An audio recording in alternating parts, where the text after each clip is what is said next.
अस्सलाम वालेकुम, सुबह खैर। कैसे हैं आप सब लोग? ठीक ठाक हैं, मज़े में हैं? अच्छा जनाब, ठीक ठाक रहना, हेल्दी रहना बड़ा ज़रूरी है। दिन का आगाज़ करते हैं इस दुआ के साथ कि अल्लाह ताला हमारी सारी दुआओं को कबूल फ़रमाए और हमारी नेक नियति भी कबूल फ़रमाए। अच्छा जनाब, जब हम दिन का आगाज़ करते हैं तो हम अपने दिन में ये सोचते हैं कि भाई आज हमने क्या क्या काम करने हैं और आज हमारे जो गोल्स हैं वो क्या हैं। तो अगर डे टू डे गोल्स आप अचीव करते हैं ना, तो ये आपकी लॉन्ग टर्म सक्सेस है। लेकिन अगर आप ये सोचते हैं कि डायरेक्टली मुझे लॉन्ग टर्म सक्सेस के बजाय जो है मुझे जाना है जी शॉर्टकट पे, तो वो चीज़ें नहीं चलती हैं।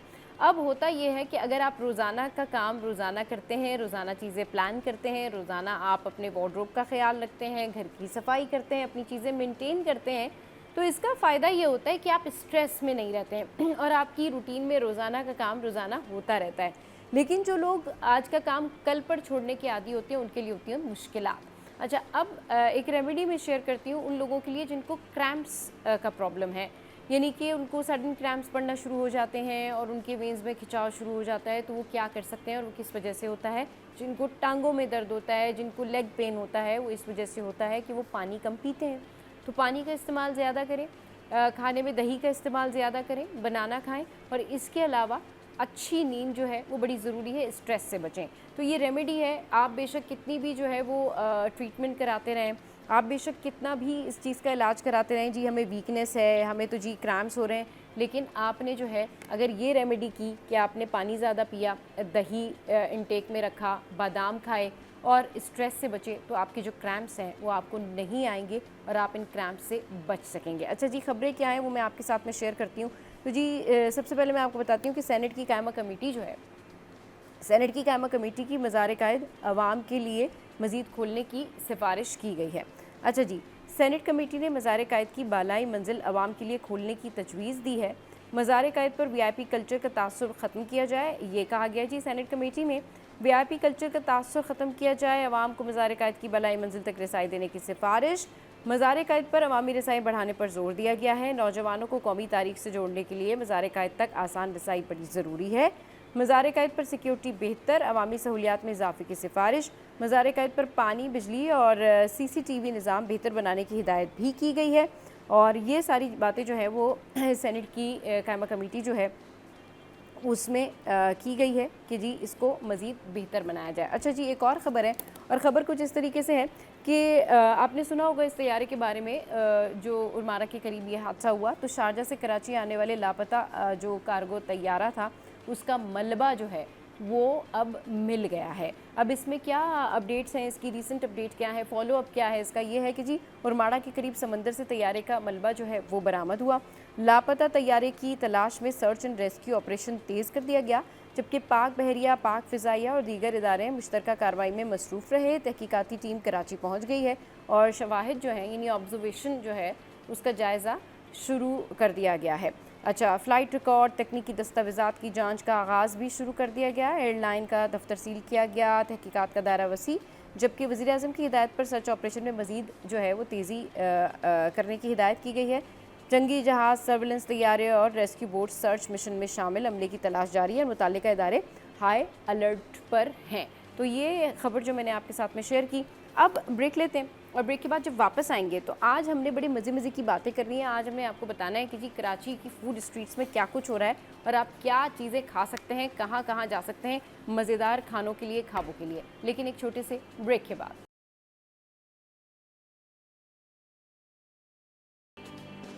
Welcome back. तो भाई अब कुछ बात करते हैं कराची में खाने पीने के हवाले से। फूड स्ट्रीट्स कहाँ हैं, खाबे शाबे कहाँ पर हैं, जहाँ पर जाके आप ये जून जुलाई में अपनी छुट्टियाँ एंजॉय कर सकते हैं, अच्छे अच्छे खाने खा सकते हैं और अपनी फैमिली को वीकेंड्स पर या आम दिनों पर लेके जा सकते हैं बाहर। और इस हवाले से हमारे जो व्लॉगर हैं फराज, वो कराची के हवाले से बहुत ज़्यादा अवेयर हैं। वो हमें बताते रहे इससे पहले भी शोज़ में कि कहाँ पर क्या कुछ मिल रहा है, किस तरीके से जो है वो पराठे बन रहे हैं, निहारियाँ हैं, यानी कि जाके आप ये ट्राई करें कहाँ की कौन सी चीज़ अच्छी है। इस पर बात करने के लिए फराज हमारे साथ है, तो फराज को शो में वेलकम करते हैं।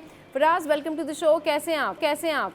अल्हम्दुलिल्लाह, मैं बहुत अच्छा टाइम के बाद फराज हमारे शो पर आए हैं और बहुत अच्छा लग रहा है कि आज ये हमें डेफिनेटली ये बताएंगे कि कहाँ पर कौन सी डिशेस जो हैं वो मिल रही हैं और सस्ता, जो हम हमेशा इनसे पूछते हैं कि भाई सस्ता फूड आइटम कहाँ पर है, अगर फैमिली के साथ जा रहे हैं तो कहाँ पर क्या क्या चीज़ें खाएं। फराज, ब्रेकफास्ट से स्टार्ट करते हैं कि आजकल तो चले गर्मी है तो बहुत ज़्यादा फोकस लोगों का उस तरह से नाश्तों पे नहीं है जैसे सर्दियों में हुआ करता था एंड ऑल दैट, बट फिर भी कुछ लोग हैं अभी भी जो सुबह जाते हैं और नाश्ते के लिए फैमिली भी ले जाते हैं कि चले जी ठीक है छुट्टियां हैं तो इन छुट्टियों को ऐसे एंजॉय कर लिया जाए।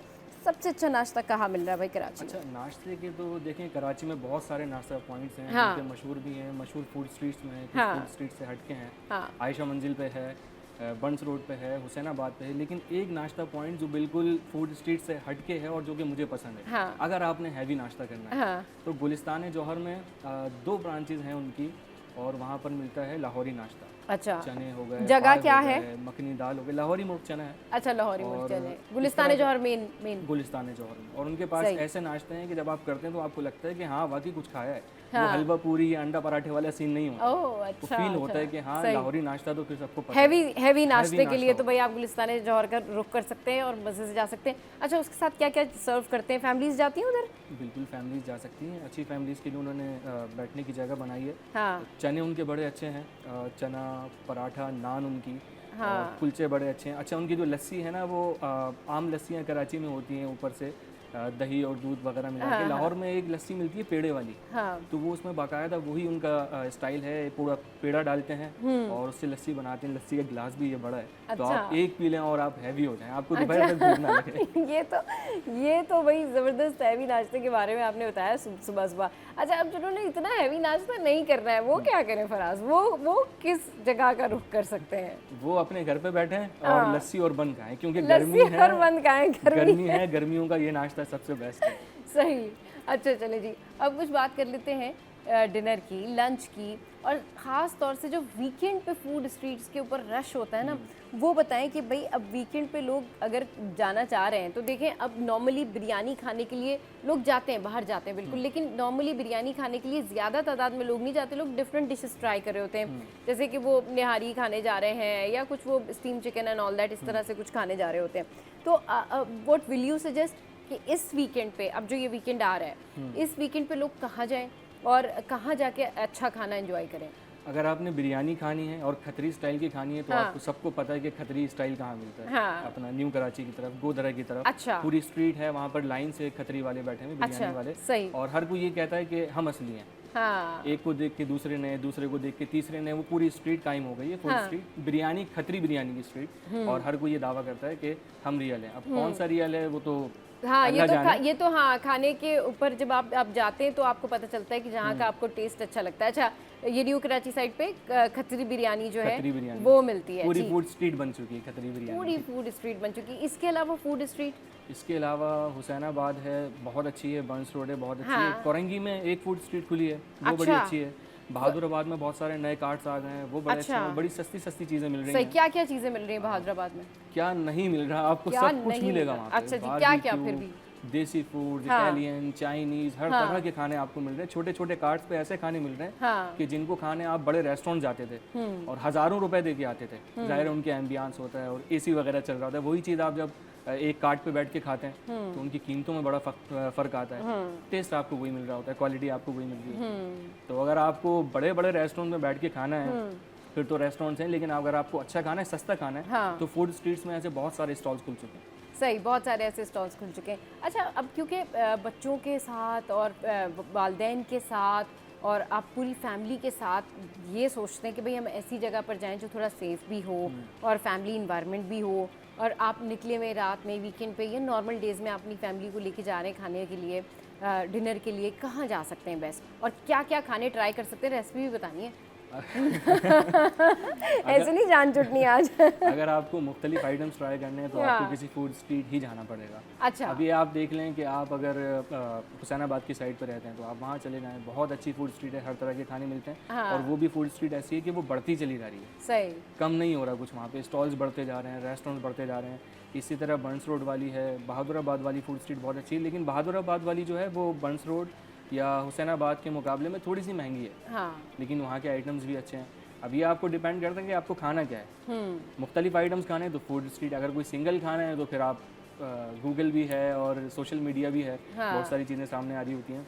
आजकल मटका फालूदा बड़ा अच्छा चल रहा है मैंगो फालूदा, जो हैदरी में मिलता है। ओह, अच्छा। वो बड़ा मटका आजकल फालूदा, वायरल हो रहा है। ये क्या है? इसकी कोई रेसिपी वगैरह कुछ पता है कैसे बनता है? कुछ रेसिपी तो आइडिया वो है? नहीं बताते उनका। हाँ ज़ाहिर नहीं, है। वैसे आपको पता है क्या क्या मतलब सर्व करते हैं, क्या कुछ डाल रहे होते हैं? आइसक्रीम होती है ऑब्जर्व उसमें, तो किया फिश के होगा। रोल्स टाइप के होते हैं। अच्छा। और जिस तरह नॉर्मल फालूदे में हम उसको प्रॉपर सेवइयाँ- प्रेजेंटेशन के साथ सर्व करते प्रॉपर हैं। प्रेजेंटेशन मटका के साथ। फालूदा ना, तो मटके- इसकी क्या मिट्टी मतलब? के मटके अच्छा, में मिट्टी के मटके में आपको दे रहे होते हैं, सही। और लोग पसंद करते हैं बहुत? लोग पसंद करते हैं और बहुत ज़्यादा रश लग रहा है वहाँ पे। अच्छा, सही। तो भाई अगर आपने मटका फालूदा खाना है तो आप हैदरी साइड पे जाएं और मटका फालूदा आप ट्राई करें तो आपको बहुत अच्छा लगेगा। अच्छा चलें, आइसक्रीम्स और कहाँ कहाँ है कि लोग शौक से खाने चले जाएं, पूरी पूरी फैमिलीज चले जाएं? क्योंकि यूजुअली लोगों का ये होता है कि चले अगर डिनर घर में कर लिया है तो आइसक्रीम खाने कहीं चले जाते हैं। तो उसकी फूड स्ट्रीट्स वगैरह कहाँ हैं, क्या क्या है अच्छा वहाँ पे? सस्ती अगर आपने आइसक्रीम खानी है हाँ। तो हुसैनाबाद पे कराची आइसक्रीम जो है वो आपको मालूम है, उनकी हाँ। कोन्स जो होते हैं हाँ। वो बड़ी अच्छी हैं, चॉकलेट अच्छा। वाली कोन, और सस्ती हैं।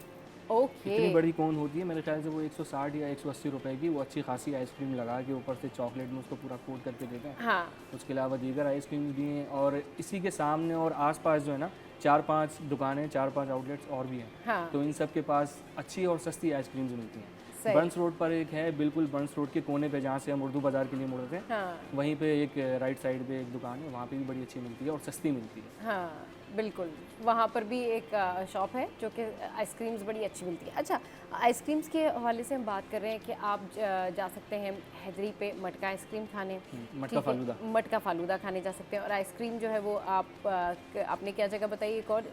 बंस रोड, बंस रोड, हुसैनाबाद। हुसैनाबाद, ठीक है, वहाँ पर जा सकते हैं।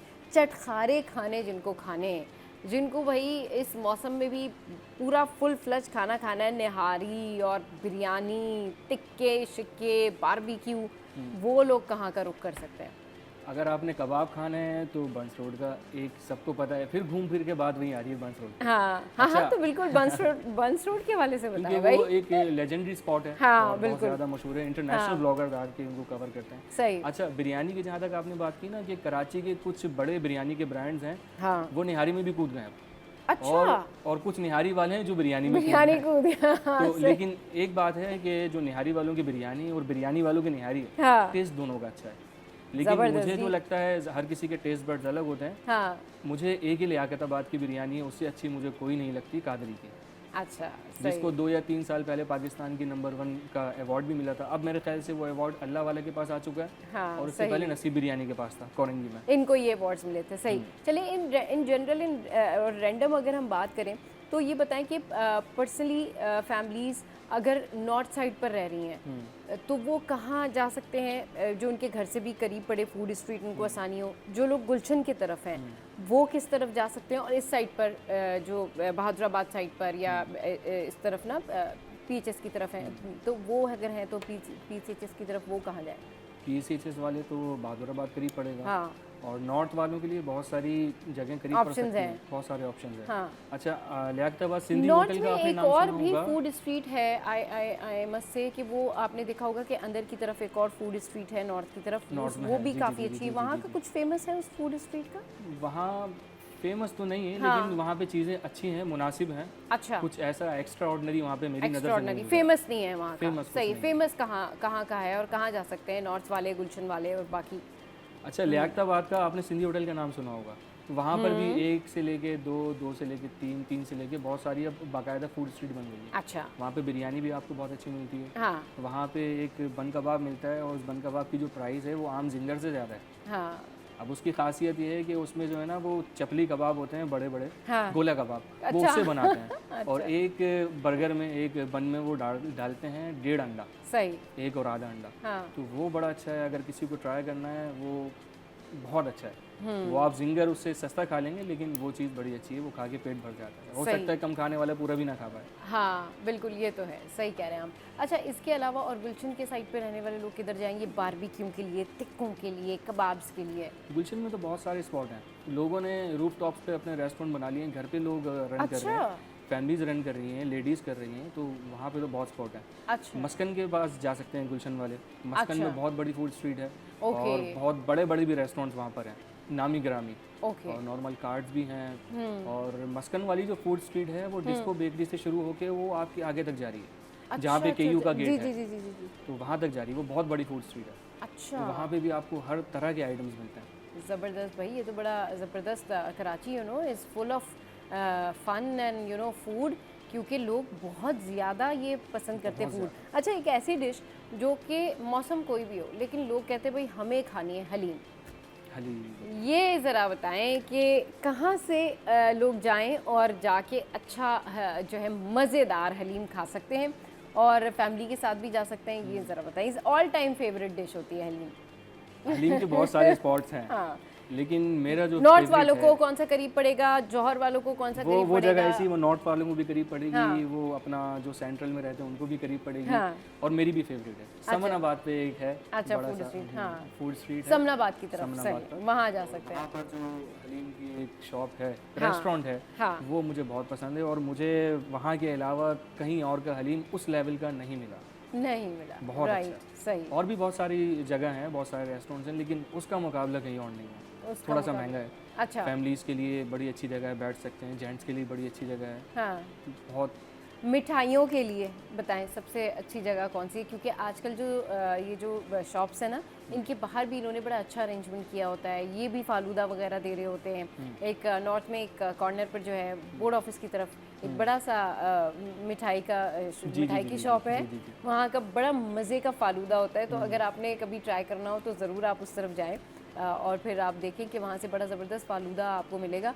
तो ये बताएं कि जिसने मिठाई लेनी हो या जिसने इस तरह से फालूदा आइसक्रीम खानी हो, मिठाई लेनी हो या मीठा, मतलब मीठे में आइसक्रीम, डिजर्ट, सब चीज़ें, हाँ, रबड़ी एंड ऑल दैट, सब चीज़ें जो होती हैं। हाँ, आप नागन चौरंगी से 2 मिनट चौरंगी की तरफ जाने के लिए मुड़ते हैं, राइट। लेफ्ट हैंड साइड पे बहुत सारी दुकानें हैं। वहाँ पे आपको आइसक्रीम, आपको फालूदा, आपको स्वीट्स, केक्स, हर तरह की चीज़ें मिलती हैं और बड़ी अच्छी मिलती है। अच्छा, वहाँ अच्छा उनका फेमस फूड है। जी, उनके वहाँ पे काफ़ी सारे ऐसी दुकानें हैं। हाँ। या बेकरीज कह लें आप। हाँ। या रेस्टोरेंट कह लें। सही। तो उनके मीठे बड़े अच्छे हैं।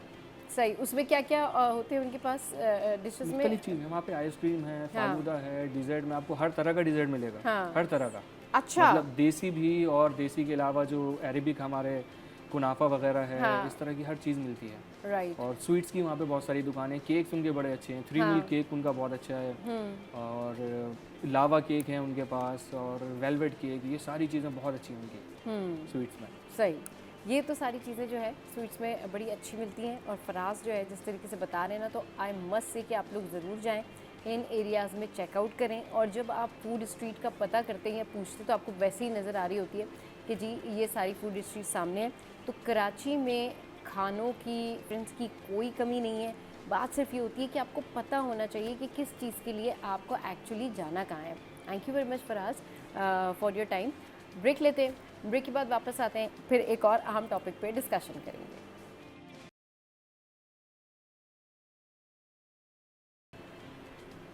Welcome back. तो भाई अब हम कुछ बात करते हैं कैंसर ट्रीटमेंट के हवाले से। अच्छा, जब भी हम कैंसर ट्रीटमेंट के हवाले से बात कर रहे होते हैं और हम इस बारे में एम्फसाइज़ कर रहे होते हैं कि आपको अपनी डाइट का ख्याल रखना है, आपको अपने लाइफस्टाइल का ख्याल रखना है। ऑल्दो ये एक ऐसी डिज़ीज़ है जो अगर किसी को डायग्नोज हो जाए तो आधा तो इंसान सुनकर ही जो है ना हौसला खो देता है कि अब क्या होगा। लेकिन कैंसर डिफरेंट स्टेजेस के होते हैं, डिफरेंट लोगों को डिफरेंट तौर पर होते हैं, यानी उनके बॉडी ऑर्गन्स डिफरेंट तौर पर जो है वो इफ़ेक्टेड होते हैं। अब इसमें जो सारा सिनेरियो है वो कुछ इस तरीके से है कि आज जो स्पेसिफिकली हम बात करने जा रहे हैं वो इस हवाले से बात करने जा रहे हैं कि कैंसर की जो ट्रीटमेंट है वो क्या है, इसकी प्रिवेंशन किस हद तक मुमकिन है कि आप उससे पहले ही इस तरह की लाइफस्टाइल रखें कि आप उससे बच सकें, या फिर जिन लोगों में ये होता है, बाज़ लोगों में जेनेटिकली होता है, बाज़ लोग जो है बहुत सारी, जैसे अगर स्मोकिंग कर रहे हैं या वो कुछ ऐसी चीज़ें कर रहे हैं जिसकी वजह से इफ़ेक्टेड होते हैं, तो उस वजह से होता है। तो इसकी क्योर क्या है, प्रिवेंशन क्या है, ट्रीटमेंट क्या है और नई एडवांसमेंट जो है वो आ गई है, उस हवाले से हम बात करेंगे। डॉक्टर रुबिया ने हमें ज्वाइन किया है, हेल्थ एक्सपर्ट हैं और उनको शो में वेलकम करते हैं। अस्सलाम वालेकुम, कैसी हैं आप? Thank you. अस्सलाम वालेकुम जी, thank you for having me again. अच्छा, ये बताइएगा डॉक्टर रुबिया कि कैंसर के हवाले से अब क्या ट्रीटमेंट्स हैं, एडवांस ट्रीटमेंट क्या है, और बहुत सारे ऐसे मिथ्स भी हैं जो कि क्लियर करने हैं। जैसे ही लोगों को कहा जाता है जी ठीक है आप को हम बायोप्सी की तरफ भेज रहे हैं, तो सबसे पहले तो वो बहुत लेट कर देते हैं और बायोप्सी जो है वो नहीं करा रहे होते। मतलब क्या, एक तो किसी को कैंसर डायग्नोज हो जाना, फिर उसके ट्रीटमेंट में लेट हो जाना, घर वालों की तरफ से बहुत ज़्यादा हेजिटेट होना कि पता नहीं क्या होगा, पता नहीं क्या होगा, ये सिचुएशन भी कैंसर को कितना ज़्यादा बिगाड़ देती है, सिवियर कर देती है। कुछ स्टेप टू स्टेप बताएं कि एक्चुअली इसकी ट्रीटमेंट होती कैसे है। सबसे बड़ी बात है जो आपने लास्ट बात की है कि लॉट ऑफ द टाइम्स जो पाकिस्तान में जो सबसे बड़ा अलमिया है वो ये है कि कैंसर पाथवेज कोई क्लियर है ही नहीं। आपको ये पता ही नहीं कि आपने जाना किसके पास है। आप अब देखिए, जैसे पेट में दर्द होता है आप गैस्ट्रो के पास जाते हैं, सीने में दर्द होता है आप कार्डियो के पास जाते हैं, so on and so forth. अब इशू ये होता है sometimes these are non specific symptoms, जो असल प्रॉब्लम है वो कहीं और पड़ी हुई है। सो फॉर एग्जांपल कि अगर आपको कैंसर है और वो रीढ़ की हड्डी में चला गया तो प्रेजेंटिंग कंप्लेंट तो आपकी बैक पेन होगी। आप बार बार न्यूरोलॉजी के पास जा रहे हैं लेकिन हो सकता है प्रॉब्लम कहीं और है, प्रोस्टेट में कैंसर हो सकता है। तो यहाँ पे एक अच्छा फिजिशियन होने की बड़ी सख्त जरूरत है। बाहर के मुल्कों में उन्होंने बड़ी क्लियर पाथवेज बना दिए हैं। आप अपने जनरल फिजिशियन के पास जाते हैं, वो आपके सिम्टम्स चेक करता है और सिम्टम्स की बेसिस पे वो आपको फॉरन रेलेवेंट स्पेशलिस्ट के पास रेफर कर देता है और वो बड़ा टाइमली मैनर में होता है। तो पहली बात तो ये कि अच्छी खासी तशखीस होते होते यहाँ इसलिए रह जाती है, पहले मरीज को पता ही नहीं होता, फिर डॉक्टर को नहीं पता होता। तो ये दोनों सूरतों में आपका डिले हो रहा है और कैंसर में ताखीर से ज्यादा डेंजरस कोई चीज नहीं है।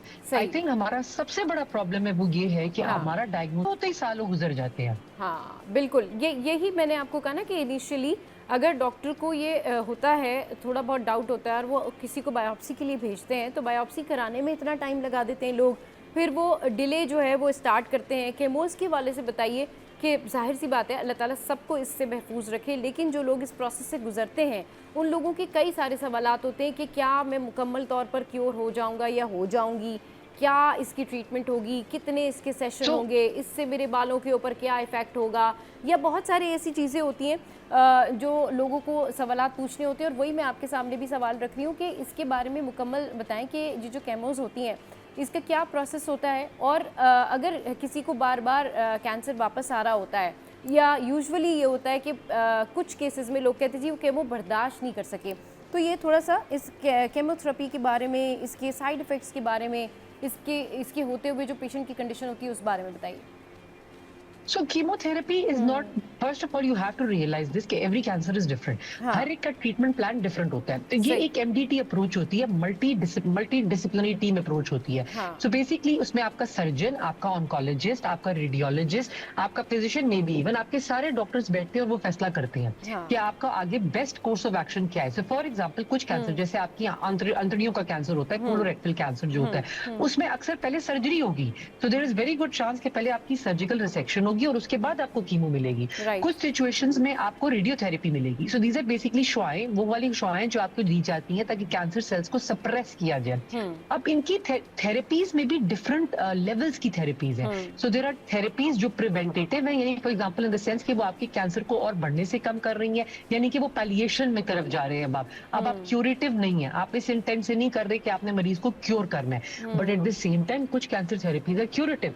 उनकी इंटेंट ही पर्पज ही यही होता है कि ये कैंसर को कंप्लीटली खत्म कर देना। ब्रेस्ट कैंसर फॉर एग्जांपल, उसमें वेरियस किस्म की ट्रीटमेंट प्लान इसी तरह से बनते हैं। अब ये तो ऑन्कोलॉजिस्ट बेहतर बताएंगे और ये ले पर्सन की इंपॉर्टेंस के लिए भी नई चीज है। जो सबसे ज्यादा जरूरी चीज है वो ये है कि आपको ये डेज और वीक्स में फैसला करना है, वीक्स और मंथ्स में फैसला नहीं करना है। क्योंकि ये वीक्स टू मंथ्स में नहीं काम चलता और मंथ्स से ईयर्स तो सवाल ही पैदा नहीं होता। मतलब आपकी बात बिल्कुल सही है, बायोप्सी कराने में, अच्छा दूसरा एक और चीज बड़ा फैशन है पाकिस्तान में कि जी हमारे मरीज को ना बताइएगा कि उसको कैंसर है। भाई पेशेंट को अगर आप नहीं बताएंगे तो आगे गाड़ी कैसे चलेगी? They are the person, they are the primary person जिसको पता होना चाहिए कि भी उन्होंने क्या एहतियात करनी है, उनकी दवाइयों की क्या नौयत है, ट्रीटमेंट की क्या नौयत है, वो कोई नहीं बताता। सही, बिल्कुल। अच्छा, एक तो पेशेंट को ना बताना, फिर पेशेंट को एतमाद में नहीं लेना, फिर उसको कॉन्फिडेंस ना देना, फिर घर वाले खुद इतना जो है वो डाउन फील कर रहे होते हैं कि पेशेंट कैसे हिम्मत करे। सारा प्रॉब्लम जो होता है ना वो किसी भी बीमारी में विल पावर का होता है। अब अगर विल पावर नहीं है और नहीं होती, देखिए ना डॉक्टर रूबिया, अगर किसी को पता चले तो उसकी तो आधी दुनिया तबाह हो जाती है ना। मतलब वो बहुत अरसे के लिए तो एक शैलो में चला जाता है इंसान। चलें ठीक है, लेकिन ये डॉक्टर का भी काम है, घर वालों का भी काम है कि उसको हिम्मत देना, उसको बताना कि नहीं ये आप क्यूर हो जाएंगे इससे, आप पॉसिबल है कि आप बिल्कुल ठीक हो जाएं। अच्छा, इसके कुछ स्टेजेस भी होते हैं, फर्स्ट स्टेज है, सेकंड स्टेज है, third and the last stage. इससे पहले लोगों को यूजुअली ज़्यादातर कॉमन जो कैंसर है वो कौन सा होता है, किस वजह से होता है, और प्रिवेंशन क्या होती है, इन जनरल प्रिवेंशन किस तरह से की जा सकती है इससे बचने के लिए? देखिए, खवातीन में सबसे ज्यादा ब्रेस्ट कैंसर के बारे में प्रिवेंशन की अवेयरनेस है और सर्वाइकल कैंसर की अब आ रही है। ब्रेस्ट कैंसर के बारे में हम बहुत अरसे से मुहिम चला रहे हैं क्योंकि वो एक, आई वुड लाइक टू से, कि एक वेल नोन एक एंटाइटी बन गया है। उसके बारे में बहुत अवेयरनेस प्रोग्राम्स हैं, बहुत पिंकटोबर एक महीना मनाते हैं पूरा, सो on and so fourth. Cervical cancer अभी थोड़ा अपीयरेंस में आ रहा है, लोग, हालांकि कॉमन वो भी पाकिस्तान में बहुत ज्यादा है, लेकिन अब अवेयरनेस जो है अब पैदा होनी शुरू हुई है। अब इन दोनों सिचुएशंस में सबसे मजे की बात बताऊंगी कि ये ऐसा कैंसर है जिसकी स्क्रीनिंग टेस्ट मौजूद है। आपके पास मेमोग्राम्स है जो आप रेगुलर अगर कराएं, देखिए हर मुल्क के अपने रूल्स एंड वो होते हैं, रेगुलेशंस होते हैं। इंग्लैंड में फॉर एग्जांपल 3 to 5 years में जो कैंसर स्क्रीनिंग टेस्ट है वो होते हैं, क्योंकि वो state sponsored health care system है। यहाँ पर जो है कि ज्यादातर लोग खुद पे करते हैं, यानी प्राइवेट लोग कराते हैं। In that situation, you can even have yearly mammograms if you wanted to have. अगर आपका मूड हो कि भी आपकी हाई रिस्क हिस्ट्री है, आपकी फैमिली हिस्ट्री में कैंसर है, ब्रेस्ट कैंसर है, तो आप हर साल कराएं। अच्छा, सर्वाइकल कैंसर के लिए किस एज से करानी चाहिए mammography? So basically it's anybody above the child bearing age. So यानी 30 के 5 के बाद शुरू हो जाते हैं। बट अब सबसे ज्यादा डेंजरस बात ये आ रही है, we are seeing younger and younger people with both breast and cervical cancer, which is becoming very scary कि ये क्या वजह है, क्योंकि for example cervical cancer, doctor Robia, कोई कॉजेस सामने आए? मल्टीफैक्टोरियल रीजंस हैं इसमें। अच्छा। कुछ आपके अनमॉडिफाइबल रिस्क फैक्टर्स हैं, ये जैसे आपके जेनेटिक्स का रोल प्ले होता है। कुछ मॉडिफाइबल रिस्क फैक्टर्स हैं जो आपके एनवायरनमेंट में होते हैं, उसमें स्मोकिंग है, ओबेसिटी है, यानी कि आपका वेट ज्यादा होना, ये ऐसी चीजें जो आपके बस में है। हम इनको इसलिए मॉडिफाइबल रिस्क फैक्टर कहते हैं कि ये आप मॉडिफाई कर सकते हैं। जेनेटिक्स से आप नहीं चेंज कर सकते अपने आप को, कुछ दो ज्यादा थिंग्स आपको जो विरसे में मिली है, तो ये बड़ा जरूरी है इस चीज को। अच्छा, बंदों के लिए लंग कैंसर, बावल कैंसर बहुत जरूरी है। वाइल बावल कैंसर के बहुत रोबस्ट स्क्रीनिंग टेस्ट नहीं है, लेकिन there is a test for stool का एक टेस्ट होता है जो बाहर के मुल्कों में किया जाता है, फीकल ऑकल्ट ब्लड। उसमें बेसिकली वो ये चेक करते हैं hidden blood in your stool. तो ये जो है कराना बहुत जरूरी होता है। ये स्क्रीनिंग टेस्ट अगर आप चाहें तो मैं ये इन्फॉर्मेशन बड़ा विलिंगली ऑफर करती हूँ। आप NHS इंग्लैंड में जाके टाइप करें, so if you type cancer screening UK और if you type cancer screening USA, तो आपको एक स्क्रीनिंग प्रोग्राम का स्केड्यूल मिल जाएगा जो आपके एज के मुताबिक आपको सूट करता होगा। And I think everybody should do that.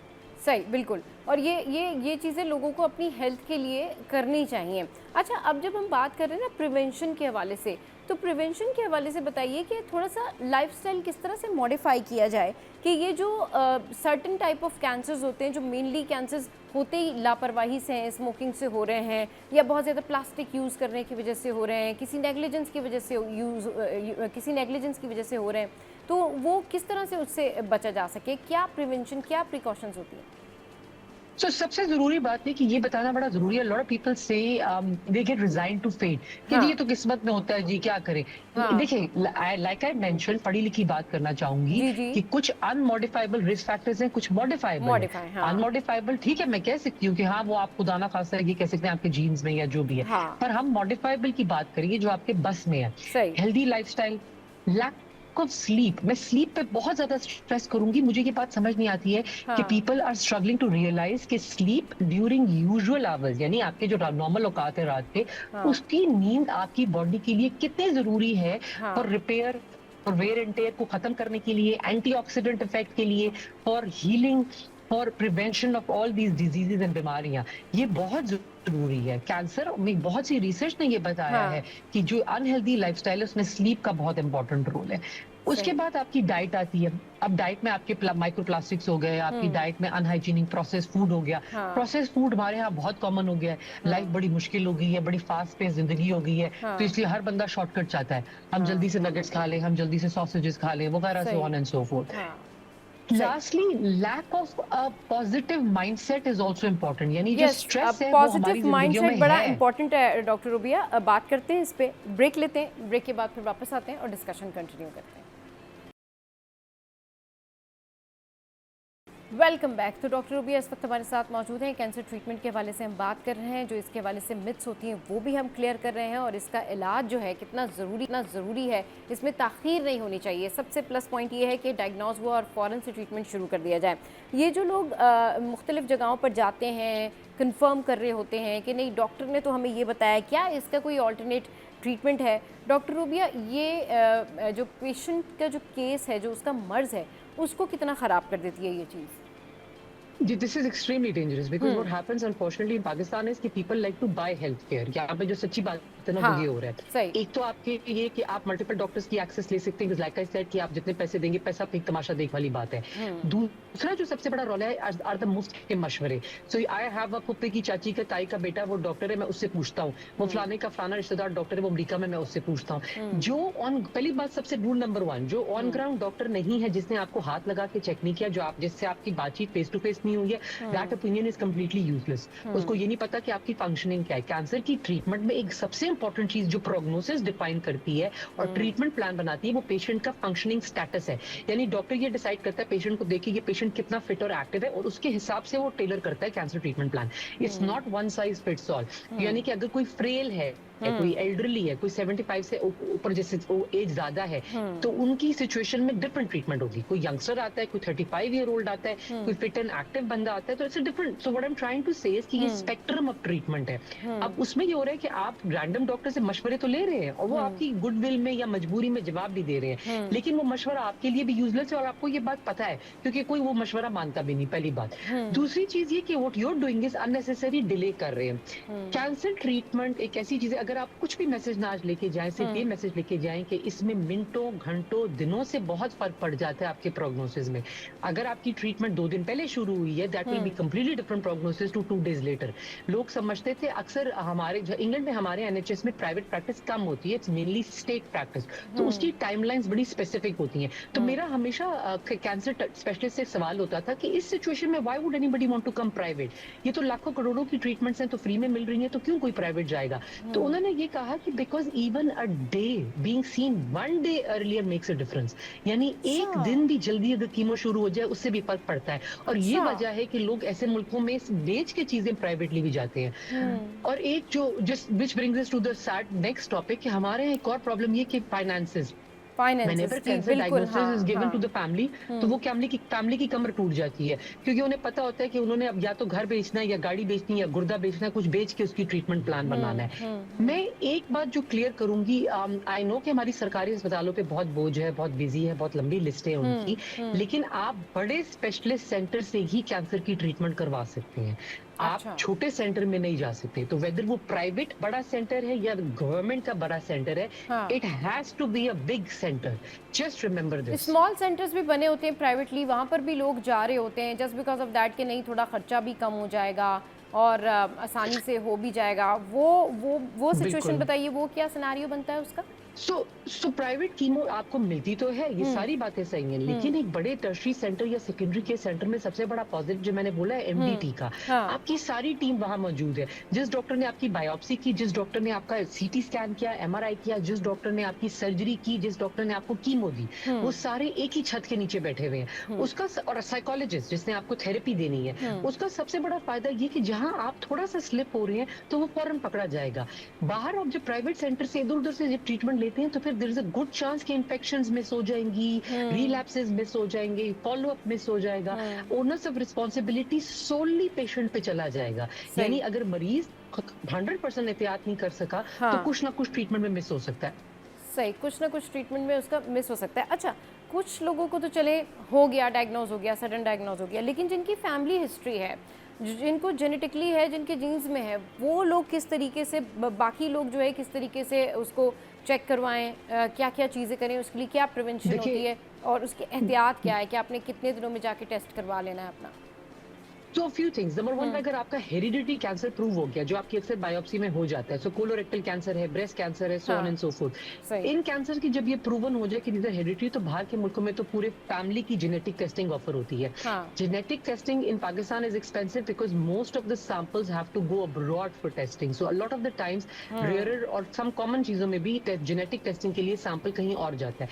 As a result of that उन टेस्टिंग का थोड़ा सा डिले होता है. डिले के अलावा पैसे भी लगते हैं. हाउएवर जेनेटिक टेस्टिंग से बेहतर कुछ नहीं है. अगर आपकी history of breast cancer, so for example if you have multiple first second degree relatives, यानी कि आपकी माँ, आपकी बहनें या आपकी खाला और आपकी कजिन्स, मल्टीपल आपके फर्स्ट और सेकंड डिग्री रिलेटिव्स को ब्रेस्ट कैंसर है, तो आप हाई रिस्क में शुमार होते हैं. अगर आप जेनेटिक टेस्टिंग नहीं करा सकते फॉर खुदा न खास्ता, तो you can still have screening test. Prostate का स्क्रीनिंग टेस्ट है, कोलोरेक्टल कैंसर के कुछ स्क्रीनिंग टेस्ट है. अब इसका मतलब ये हरगिज नहीं है कि आप बिल्कुल पागल हो जाए और आपकी पूरी जिंदगी इस चीज से ऑब्सेस हो जाए कि मैंने हर वक्त जाना है, मैंने स्कैन कराने हैं, मैंने डॉक्टरों के चक्कर खाने हैं. कि you can't be like that. Follow a plan. एक प्लान बनवाएं अपने फिजिशियन से कि आपने कितने सालाना, माहाना, जो भी आपका प्लान बनता है, और फिर जस्ट स्टिक टू दैट. सही, ठीक है. Thank you very much doctor Robia for your precious time. और बात वही है कि अपनी सेहत का ख्याल रखना बड़ा ज़रूरी है. आप जिस हाल में भी हो, जहाँ भी हो, ये सोचें कि आपने सबसे पहले अपने आप से प्यार करना है, अपनी सेहत का ख्याल रखना है, क्योंकि आपकी लाइफ है, कहते हैं ना कि जान है तो जहान है. आपकी लाइफ है तो सब कुछ है. तो ये सब कुछ जब होता है, जब आप थैंकफुल होते हैं, आप अल्लाह का शुक्र अदा करते हैं हर हाल में. और जब भी आपको कोई खुदा न खास्ता आपको पता चले कि आप किसी भी ऐसी सिचुएशन से गुज़र रहे हैं, तो फ़ौरन जाके डॉक्टर को बताएं. फ़ौरन जो डॉक्टर आपको कहता है ट्रीटमेंट के लिए, वो स्टार्ट करें. क्योंकि कभी कभी ऐसा होता है, जैसे अभी डॉक्टर रूबिया कह रही थी कि एक दिन डिले से भी ना बहुत ज़्यादा फ़र्क पड़ जाता है. तो ये फ़र्क नहीं पड़ने दें. हेल्दी रहें और मुस्कुराते रहें, और अपना जो है ना, आपने ख्याल रखना है. ख्याल रखना बड़ा ज़रूरी है, क्योंकि अगर अल्लाह ताला किसी को कोई बीमारी देते हैं तो शिफा भी देते हैं. बात सिर्फ इतनी है कि टाइम पे चेक कराएं, टाइम पे डॉक्टर को दिखाएं, टाइम पे दवाइयाँ खाएं और सेहतमंद हो जाएं. ब्रेक लेते हैं. ब्रेक के बाद फिर वापस आएंगे और फिर मज़ीद टॉपिक्स पर डिस्कशन करेंगे. Welcome back. तो भाई अब हम कुछ बात करते हैं कार्स के हवाले से. अच्छा, जो कार्स होती हैं वो लोगों को बड़ा पसंद होती हैं, और घर हो या गाड़ी, ये दो चीज़ें ऐसी होती हैं कि ये जितनी पुरानी होती जाती हैं ना, और अगर आपने बड़े शौक़ से ख़रीदी हुई हैं, तो फिर आप इनको बड़ा प्रिजर्व करके रखना चाहते हैं, आप इनका बड़ा ख्याल रखते हैं. अब अगर मैं थोड़ा सा आपको फ्लैशबैक में लेके जाऊँ, अगर मैं बात करूँ विंटेज गाड़ियों की, तो अभी भी बहुत ऐसे लोग मौजूद हैं जो कि इन विंटेज कार्स को पसंद करते हैं. उनको बहुत अच्छा लगता है कि ये पुरानी गाड़ियाँ जिसमें बड़ी बड़ी पर्सनालिटीज़ ने सफ़र किया होता है, बड़ी बड़ी पर्सनालिटीज़ जो हैं इन गाड़ियों में बैठी होती हैं, इनकी अपनी एक हिस्टोरिक वैल्यू होती है, और उस वजह से ये गाड़ियाँ लोग ख़रीदना भी पसंद करते हैं. और मोर लाइकली इनमें बैठना, इनको देखना, और इनके पास जाके वो वाइब्स जो है वो क्रिएट करना कि जी जब वो टाइम होगा तब कोई पर्सनालिटी अगर इसमें बैठी होगी, सफ़र किया होगा, जिसकी गाड़ी होगी, तो वो क्या मोमेंट होगा. तो कोई भी चीज़ जो कि पुरानी हो, जिसकी कोई हिस्टोरिक वैल्यू हो, वो बहुत ही ज़्यादा काउंटेबल होती है. अच्छा जी, अब काउंटेबल इसलिए होती है कि आप जिन मोमेंट्स को देख नहीं पाते, जिनके बारे में आप सुनते हैं, जिनके बारे में आपने पढ़ा होता है, या जिन लोगों को, जिन पर्सनैलिटीज़ से आप मिलना चाहते थे लेकिन ज़ाहिर है आप उस दौर में नहीं होते, और फिर उसके बाद आपको पता चलता है कि ये तो फ़ला बड़ी पर्सनैलिटी की गाड़ी है, तो लोग इस वजह से भी इन कार्स को पसंद करते हैं. और मोर लाइकली होम्स का भी ऐसे ही होता है कि जो पुराने घर होते हैं, अगर किसी बड़ी पर्सनैलिटी का घर है तो लोग वहाँ जाकर विज़िट करना पसंद करते हैं. अच्छा जी, इसी पर बात करने के लिए इस बिज़नेस से रिलेटेड इस वक्त हमारे साथ मोहसिन इकराम साहब मौजूद हैं, जो कि फ़ाउंडर हैं VCCCP के, और उनको शो में वेलकम करते हैं. इकराम साहब सिर्फ विंटेज कार का ही बिज़नेस नहीं करते, बल्कि ये ट्रैवल एजेंसी का भी बिज़नेस करते हैं, और ये दोनों चीज़ें जो है एक साथ लेके चल रहे हैं. इस पर भी बात कर लेंगे, लेकिन सबसे पहले वेलकम करते हैं और फिर शो को आगे बढ़ाते हैं. अस्सलाम वालेकुम sir, welcome to the show. कैसे हैं आप? बिल्कुल ठीक. अच्छा सर, ये जो विंटेज कार है और आपका जो ये ट्रैवल एजेंसी का सारा सिनारियो है, एक तो ये बड़ा ज़बरदस्त कॉम्बिनेशन है, क्योंकि जब आप बाहर जाते होंगे तो आपको पता चलता होगा कि वहाँ पर भी मज़ीद क्या कुछ है और क्या कार्स हैं, आप किस तरीके से उनको भी मेंटेन कर सकते हैं, उनको भी यहाँ लाकर प्रिजर्व कर सकते हैं. बट स्टार्ट करती हूँ मैं विंटेज कार से.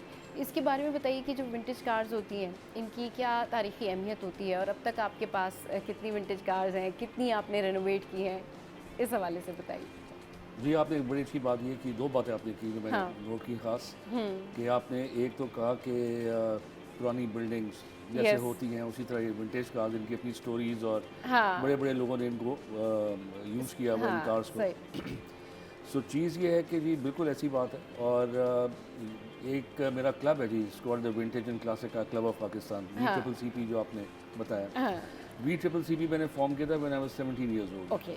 1981 की बात है जी। और फॉर्म करने की वजहों में से एक वजह ये थी जो आपने बात की कि बिल्डिंग्स की तो फिर भी अवेयरनेस है, उनका ख्याल रखा जाता है। कुछ ऑर्गेनाइजेशंस थी जिनका मैं भी पार्ट रहा हूँ कि जो बिल्डिंग्स को हमने प्रिजर्व करना है, सेव करना है और टूटने नहीं देना। तो एग्जैक्टली हमारा भी वन ऑफ द ऑब्जेक्टिव्स कि ये पुराने ज़माने की कारें हैं, लोगों को पता ही कुछ नहीं है। बड़ी बड़ी फैमिलीज ने कारें कबाड़ियों को दे दी, दे वांटेड स्पेस, और ऐसी ऐसी कारें कबाड़ी को गई हैं, कट गई। और फिर फॉरेनर्स आते थे एक ज़माने में, वो हंट करते थे पुरानी cars in Pakistan and they would take the cars out, वो एक्सपोर्ट हो जाती थी। सो मैं as a young man I said कि नहीं दिस हैज़ टू स्टॉप। जैसे बिल्डिंग्स का लोगों को पता है तो let me form a club. ये मेरे एक बहुत अच्छे दोस्त गुरु, बट मेरे से काफ़ी सीनियर, अब तो फौत हो गए, जहांजेब करामत साहब। सो उन्होंने मुझे आइडिया दिया कि मोहसिन अगर तुमने इस हॉबी को लेके चलना है और एक्सेप्टेबल करना है, क्योंकि मेरी अपनी फैमिली में भी बड़ी अपोजिशन थी, because I bought a couple of cars 3000 की, 2700 रुपए की, मतलब सस्ती मिलती थी उस ज़माने में। सो मेरे पेरेंट्स भी अपसेट थे कि जी आप पढ़ाई आपकी ख़राब होगी। I had just done matric और कॉलेज ज्वाइन कर रहा था मैं। हाँ, सो वो काफ़ी अपोजिशन थी। बुजुर्ग को भी बुलाया, बुजुर्ग ने भी मुझे पर दम वम पड़ा कि ये पता नहीं क्या हो गया उसको। हाँ सही। ये क्यों पुरानी गाड़ियों की तरफ क्या रूटीन डब्बे जंग से भरे हुए। सो वो फिर एक मैंने ये क्लब फॉर्म किया सिर्फ इसलिए ताकि लोगों में अवेयरनेस है कि ये भी एक हॉबी है, ये भी हमारा हेरिटेज है। I call it heritage on wheels. Yes obviously it is. इसको भी बचना चाहिए और उसकी वजह से माशाल्लाह because of the club, the hobby, the awareness जो हमने फैलाई है थ्रू कार रैली शोज, उससे ये हुआ कि जिन मोहतरमा फातिमा जिन्ना की गाड़ियाँ क्लिफ्टन में सड़ रही थी, उनमें सुराख हो गए थे, ज़मीन पे पड़ी हुई थी, गल गई थी। सही। तो मैं 19 साल पीछे पड़ा रहा हुकूमत के। अच्छा। कि जी ये कार हमारे हवाले करें, मैं आपको बना के देता हूँ, I won't charge any money, दो ऑब्वियसली आई गॉट पेड। सो इस तरह ये अल्लाह का शुक्र है जी, वो अवेयरनेस आ गई है, अब लोग बचा रहे हैं। तो कितनी पर्सनैलिटीज़ ऐसी हैं जिनकी कार्स जो हैं वो आपने रिनोवेट की हैं, उनको ठीक किया है, उनको उस फॉर्म में लेके आए कि आज वो दुनिया बाकी देखती है, उनको उसकी तारीफ करती है? सबसे प्रोमिनेंट इसमें मोहतरमा फातिमा जिन्ना की कैडिलैक 1956, एक 1966 की मर्सिडीज। अच्छा। वो बहुत बुरे हालों में थी, और वो एक मेरे लिए एक फेदर ऑन द कैप, क्योंकि 19 साल की मेरी मेहनत थी, गवर्नमेंट वालों को मिलना, गवर्नर्स को मिलना, अखबारों में लिखना कि ये मुल्क का हेरिटेज है, खुदा के लिए इसको बचाओ। तो वो माशाल्लाह बच गई है, कायदे आज़म म्यूजियम में है जो फ्लैग स्टाफ हाउस है। और उसके अलावा जी अब मेरे पास ज़ाती जो अपनी गाड़ियाँ थी उसमें हिस्टोरिकल किंग ज़ाहिर शाह जो थे अफगानिस्तान के, उनकी कार सड़ रही थी कराची में, in private ownership. So I picked it up, I restored it, used it for many years. फिर इसी तरह महाराजा ऑफ पटियाला की, और फिर वो भुट्टो फैमिली में आ गई थी गाड़ी 1929 पैकर्ड। अच्छा। सो कन्वर्टेबल, तो वो भी बचाई, उसको बुरे हालों से निकाल के उसको पूरा रिस्टोर किया, बहुत चलाई, अल्लाह का शुक्र है। अच्छा, सही। इस तरह की बहुत सारी कारें जी। मेरे दोस्त हैं करीम शापरा, उनके पास रोल्स रॉयस है 1924 जो 14 अगस्त को कायदे आज़म और माउंट बैटन, उसमें जो पाकिस्तान का पहला सेशन था असेंबली का, जिसमें पाकिस्तान बेसिकली अनाउंस हुआ था, वो उस कार में बैठ के गए थे। तो वो भी एक बड़ी हिस्टोरिकल कार है, बहुत हिस्टोरिक कार होगी। सही। तो I would give some credit to the club कि हमने जो अवेयरनेस फैलाई, उससे लोगों में आइडिया कि हाँ ये पुरानी कार तो लेनी चाहिए, बिल्कुल। तो इसमें बहुत पूरे पाकिस्तान में बच्चों में बहुत शौक है। अभी भी सर आप देखें ना कि जिनकी पुरानी गाड़ियां हैं उसमें अभी भी आप देखेंगे कि पुरानी ऐसी बहुत सारी कार्स हैं जो लोगों ने रखी हुई हैं, इसलिए कि नहीं जस्ट बिकॉज ऑफ दैट कि इसमें मेमोरीज़ हैं, इसमें दादा की मेमोरीज़ हैं, इसमें हमने अपने वालिद साहब के साथ ट्रैवल किया है। तो वो सब चीज़ें जो होती हैं ना, वो बड़ा एक कलेक्टिव आपका एक मेमोरेबल चीज़ बन जाती है कि नहीं, आप बता रहे होते, जनरेशन टू जनरेशन बता रहे होते हैं कि ये कार, या किसी ने बड़ी मेहनत करके कोई महंगी कार ख़रीदी होती है तो वो कहते हैं ये मेरी पहली कार है, पहली कार। बाकी पहली कार जो होती है ना सर, वो इस तरह की होती है कि वो अगर आप आप उसको बेचें या उसको सेल करें तो नहीं, आपका दिल नहीं करता, आप कहते हैं अच्छा एक और मैं कार जो है वो ले लेता हूँ या ले लेती हूँ, लेकिन पहली कार नहीं बेचनी। कुछ इस तरह से होता है। इसमें अब अगर सुन रहे हैं जो कार ओनर्स हैं, जो वो कहते हैं कि हमारे वालिद की गाड़ी थी और एक सेंटिमेंटल वैल्यू है, बिल्कुल। इवेंचुअली वो पैसों के लिए बेच देते हैं। नंबर 1। और उनको हम भी कन्विंस करने के लिए पीछे पड़ते हैं उनके कि अनलेस आपने प्रिजर्व की हुई है, संभाली हुई है, फिर तो ठीक है, बहुत अच्छी बात है। लेकिन ऐसे भी है कि उन्होंने रोड पे फेंकी हुई थी और साथ वो फ्रूट वाला था, जूस वाला, तो उसके कार के शीशे टूट चुके थे। अब वो उसके अंदर वो it was 1951 Volkswagen, the first Volkswagen that came to Pakistan. अब उसके अंदर वो फ्रूट वाले छिलके फेंकते थे, वो आधी कार छिलकों से भरी हुई थी, गल गई, बुरा हाल। तो एक दिन मैंने बहुत डांटा उनको। मैं कहा ये तुम्हारे वालिद की वैल्यू है। मैं कहा जब तक वो जिंदा थे, मैं मिलता था, गाड़ी अंदर खड़ी हुई थी, कवर के अंदर खड़ी हुई थी, वो मुझे पुराना सामान इसका निकाल के दिखाते थे। आप लोगों ने रोड पे फेंकी हुई है, is this the value for you? So इस तरह भी चीज़ें हैं जी। लोगों को एक आइडिया ही होता है कि पुरानी कारें बहुत महंगी होती हैं। जो महंगी है वो बहुत महंगी है, सही बात है, करोड़ों पे भी है। Vintage car okay okay. लोग मतलब इतना अभी भी लोग इतना शौक रखते हैं इस चीज़ का कि करोड़ों में भी वो बाई कर रहे होते हैं। बिल्कुल जी, बिल्कुल जी। वो एक जो सबसे महंगी कार बिकी है पाकिस्तान से, मतलब वो इस वक्त फॉर सेल है for $8 million। 1 million is about 27 crore रुपए, 28 करोड़ रुपए। अच्छा, सो 28 करोड़ इज 1 मिलियन, तो वो 2 अरब 80 करोड़ की गाड़ी है। ओह गॉड, ह्यूज अमाउंट। ज़ेरी फैमिली की थी, फरारी। हाँ जी, अफसोस के पाकिस्तान से बाहर चली गई। मैं आपसे कहा फॉरेनर्स आगे हंट करते थे, अच्छी गाड़ियाँ ले जाते थे। यहाँ पे बड़ी बेंटलीज और रोल्स रॉयसेस वगैरह बाहर निकल गई हैं। सही। तो इस तरह कारें बड़ी महंगी भी हैं। इस वक्त भी दोस्तों के पास कारें हैं जिनके तो अभी भी लोग आपके पास आते हैं कि भाई हमें जो है वो कार लेनी है, विंटेज कार खरीदनी है एंड ऑल दैट, या सिर्फ कहते नहीं हमें विजिट करा दें, जरा दिखा दें? ये मेरा बिजनेस तो नहीं है, बाइंग एंड सेलिंग। अच्छा। लेकिन डेली बेसिस पे ऑल ओवर पाकिस्तान बेचने वाला भी मुझे फोन करता है। अच्छा। क्या ये ऑफर है, ये क्या करूं? क्या और खरीदने वाला भी कहता है यार इतने मांग रहा है, क्या करूं? Everybody calls me for this. सही। चलिए जी, इस तरह से कंसल्टेंसी भी चलती रहती है। और ये जो प्रिजर्व किया हुआ है, इन्होंने एक बड़ा ज़बरदस्त काम किया है विंटेज कार को प्रिजर्व करके, उसको रेनोवेट करके, ये बड़ा ज़बरदस्त है। क्योंकि जो आपकी हिस्ट्री है ना, वो फिर आप अपनी हिस्ट्री से जब सीखते हैं, आपको पता चलता है, आप पढ़ते तो आप जानने की कोशिश करते, तो ये थोड़ी थोड़ी ऐसी चीज़ें होती हैं जिससे आपको वैल्यू पता चलती है कि जी कितनी वैल्यू इन चीज़ों की। ब्रेक लेते हैं, ब्रेक के बाद वापस आते हैं, फिर इस पर मज़ीद डिस्कशन करेंगे। Stay with us. Welcome back. तो विंटेज कारों के हवाले से हम बात कर रहे हैं। बात यह है कि आप अपनी कार का कितना ख्याल रखते हैं। लोग नई नई कार्स लेते हैं, नई नई गाड़ियाँ लेते हैं, लेकिन उसकी केयर नहीं करते। उसकी केयर करनी चाहिए इवेंचुअली। सर, नई गाड़ियाँ रखने वाले जो लोग हैं, मैं थोड़ा सा विंटेज कार से निकल के अभी रिसेंट जो है उसके ऊपर बात करूँगी कि लोग अपनी गाड़ियों का ख्याल नहीं रखते। और आप देखें कि नई नई जो ब्रांड की कार्स होती हैं वो भी प्रॉब्लम कर रही होती हैं। उनकी हालत भी आपको ऐसे लगती है कि आप कहते हैं ये तो अभी नई गाड़ी है, इसकी हालत क्या हो गई है। तो एक जनरल ओवरलुक बताइएगा कि किस तरह से गाड़ियों की केयर की जाए, मतलब मंथली, वीकली, या किस तरह से होता है ना कि एक आपने उसका चेक पॉइंट रखते हैं आपके, भाई मैंने ये सारी चीज़ें चेक कर लेनी है। हाँ जी बिल्कुल।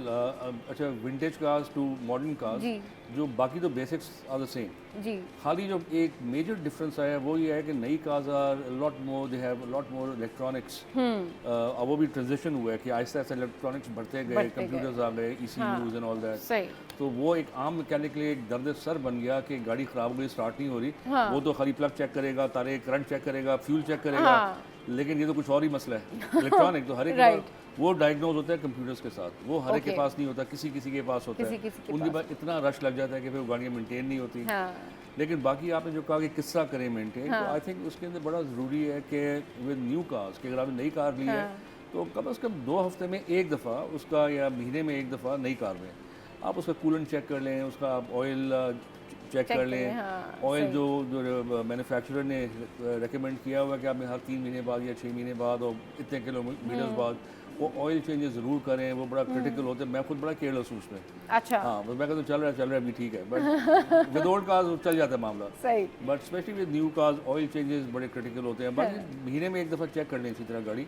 सही। तो 10 मिनट लगते हैं। हाँ, उसकी एफिकेसी आपको पता चल जाएगी कि भाई क्या है उसकी एफिशिएंसी और कितना अच्छा वो जो है वो आपके साथ में परफॉर्मेंस दे रही है। क्योंकि कार्स जो है ना, उनका ख्याल आपको बहुत ज़्यादा ही रखना पड़ता है, उसकी मेंटेनेंस आपको बहुत करनी पड़ती है। अच्छा sir, coming back to vintage car, vintage cars के वाले से आपने बताया कि आप काफ़ी सारे एग्जीबिशंस में भी आप एग्जीबिशंस भी हुए, उसमें भी आपके कार्स थे। अभी एक रैली भी होने जा रही है, तो इस बारे में बताएं कि एग्जीबिशन कैसा रहा। अभी जो आपका लाहौर में एग्जीबिशन था उसमें लोगों का क्या रिस्पांस रहा, रैली किस पर्पस के लिए हो रही है? अच्छा जी, कार शोज़ हमने शुरू किए थे इन 2003। और उसका बेसिक मकसद ये था कि लोगों में अवेयरनेस आए कि विंटेज कार्स जो है ये उठा के फेंकती नहीं है। दे है मतलब पूछते थे कि क्या 3 डब्बे उठा के ले आए हो, क्या मिलता है, why are you wasting time. Sir it is not wasting time. मैं आपके सामने टीवी पे ये बात कर रहा हूँ कि मैं उस टाइप का नहीं हूँ कि मैं कोई फ़ायदे उठाऊँ, ठीक है। I am very content with my life, Allah का अल्हम्दुलिल्लाह। लेकिन कौन सी ऐसी हॉबी है जिसमें आपको प्रेसिडेंट हाउस से फ़ोन है और प्रेसिडेंट क्या मैं आपके साथ लंच करना चाहता हूँ। दो प्राइम मिनिस्टर्स आपको फ़ोन कर उनके ऑफिस से फ़ोन है कि सो एंड सो, मैं नाम नहीं दे रहा कि वो मिलना चाहते हैं, लंच करें आके, एक ने चाय पे बुलाया। गवर्नर्स पंजाब के भी, सिंध के भी कि जी आप आए हमारे साथ चाय पिए। बल्कि गवर्नर सिंध जो थे उस वक्त, तो मुझे फ़ोन आया कि जी आप कल 3 बजे मिल सकते हैं। मैंने कहा जी मैंने क्या किया मैं डर गया मैंने क्या किया तो देखा मैंने तो गाड़ियाँ ठीक की हैं। उन्होंने टीवी पे कोई आपका इंटरव्यू आ रहा था तो कारों का कोई शो था, तो उन्होंने कहा जी इनको बुलाएं। तो मैं जब गया तो पूरी सिंध की कैबिनेट बैठी हुई गवर्नर हाउस में, और एक कोने में मुझे बिठा दिया, सामने गवर्नर साहब और बाकी सारे लोग बैठे हुए। तो उधर उन्होंने उनका पहला सवाल ये था कि ये क्या कर रहे हैं, मतलब क्या मिलता है, क्यों कर रहे हैं। तो मैंने उनसे कहा कि गौरव साहब आप जब लंदन गए थे फर्स्ट टाइम तो आपको याद है ट्रिप अपना? कहते हैं अच्छी तरह। मैं कहा सच बताएं कि फर्स्ट टाइम आप लंदन गए, आप होटल में चेक इन हुए या जहाँ भी आप ठहरे, और आप जब निकले ऑक्सफोर्ड स्ट्रीट गए या आपने पुरानी बिल्डिंग जो नजर आई आपको पहली, आपने तस्वीर खींची? कहते हैं हाँ खींची। मैं कहा सारे दिन आप तस्वीरें खींचते रहे और वो भी पुरानी बिल्डिंग कहते हैं हाँ। तो मैं कहा जी आप इसलिए खींचे थे कि वो उस मुल्क का हेरिटेज था, एक हिस्ट्री थी उन बिल्डिंग्स के अंदर। तो इसी तरह हम ये कारों में भी हिस्ट्री है और ये सारा कुछ है, और इनको प्रिजर्व करना है, बट इसका किसी को पता ही नहीं। जैसे आप मेरे से पूछ रहे हैं कि क्यों करते हो, इसलिए करते हैं कि ये हमारे मुल्क का हेरिटेज है, असासा है, हिस्ट्री है। हाँ बिल्कुल, ये हिस्टोरिक चीजें होती हैं, इससे पता चलती है वैल्यूज कि आप कितना वैल्यू करते हैं अपने एंसेस्टर्स को, कितना वैल्यू करते हैं आप ग्रेट ग्रैंड्स को, कितना वैल्यू करते हैं आप अपने लीडर्स को, कितना पसंद करते हैं। ये इस बात की अक्कासी करती हैं सारी चीजें। तो सर अब जो रैली है उसका पर्पस क्या है, वो कैसे फिर गो थ्रू होगी, उसके क्या प्लान्स हैं? अच्छा वेरी क्विकली एक चीज़ ऐड कर दूं। हाँ बिल्कुल। This is the only hobby, क्योंकि मेरी और भी हॉबीज़ हैं जी, but this is the only hobby जहाँ पे मैंने एक चीज़ देखी है कि ये it's a very happy hobby. हर इंसान खुश होता है, चाहे वो 70-80 साल का बूढ़ा आदमी, चाहे मैं पंप पे जाऊँ और एक रेंज रोवर या मर्सिडीज एस क्लास में कोई फैमिली बैठी हो, तो उतर के जरूर आएगा, या वहाँ से शीशा उतार के हेलो हाय करेगा, बच्चे पीछे हंस रहे होंगे, खुश हो रहे होंगे। रेडी चलता आदमी भी आवाज देगा कायदे आजम की गाड़ी, कायदे आजम की गाड़ी, या फोक्सवैगन, पता नहीं वो हर कार को। मैं लिंकन कॉन्टिनेंटल, मेरी एक जहाज कार कन्वर्टेबल 12 सिलेंडर 1947, उसको भी लोग कहते थे ये फॉक्सी कार से ली। अच्छा। सो हर इंसान खुश होता है, बस वाले हॉर्न बजाते हैं, टिकटॉक्स बनाते हैं हमारी हाईवे पे। अच्छा कहीं और से आती है।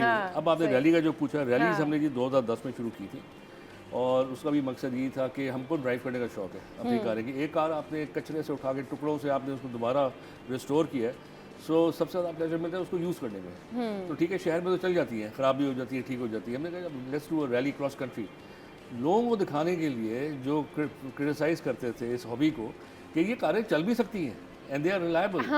तो अब तो हमारी हर साल 2-3 रैलीज होती हैं, डिफरेंट क्लब्स भी करते हैं रैलीज। कितनी कार्स हैं सर अभी आपके पास?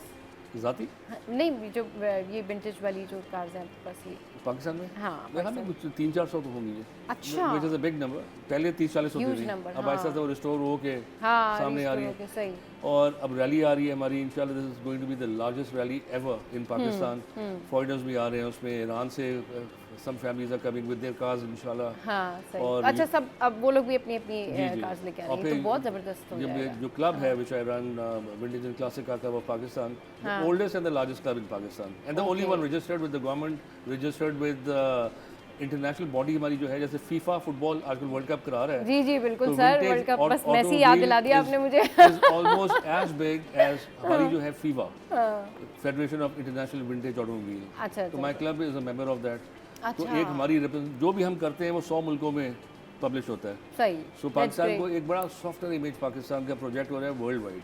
अच्छा, सही। ये तो बड़ी अच्छी बात है कि हमारा इस तरह से एक इंटरनेशनली इमेज जा रहा है। दूसरा सर, जो लोग इन कार्स को अहमियत नहीं देते, या जो लोग मतलब हर चीज़, अगर कोई चीज़ ख़राब हुई इसको कहते हैं नहीं जी इसको फेंक दें, ये ठीक नहीं है, ये तो गाड़ी ख़राब हो गई, स्पेशली मैं गाड़ियों के बारे में बात कर रही हूँ, गाड़ी ख़राब हो गई, ये अपनी ठीक होनी है, तो पुरानी गाड़ी है, उन लोगों को क्या मैसेज देंगे आप कि पुरानी गाड़ियाँ जिनमें आपके इन सिस्टर्स के वाइब्स हैं या एनर्जी हैं या मेमोरीज हैं जो आपको लगता है कि नहीं उसमें बैठ के आपको उनकी याद आती है, वो टाइम याद आता है, कैसे प्रिजर्व कर सकते हैं? देखिए एक और चीज़ है जी, हाँ। शायद लोगों को इतना आइडिया नहीं कि पुरानी कार में एक तो बड़ा कैरेक्टर होता था, and they were built very strong and they were built to last. Yes आप उनको ठीक करके रखें, एक ही दफ़ा सामान मिल जाता है, पार्ट्स मिल जाते हैं पूरी दुनिया में, पाकिस्तान में भी मिल जाते हैं काफ़ी मैकेनिकल पार्ट्स।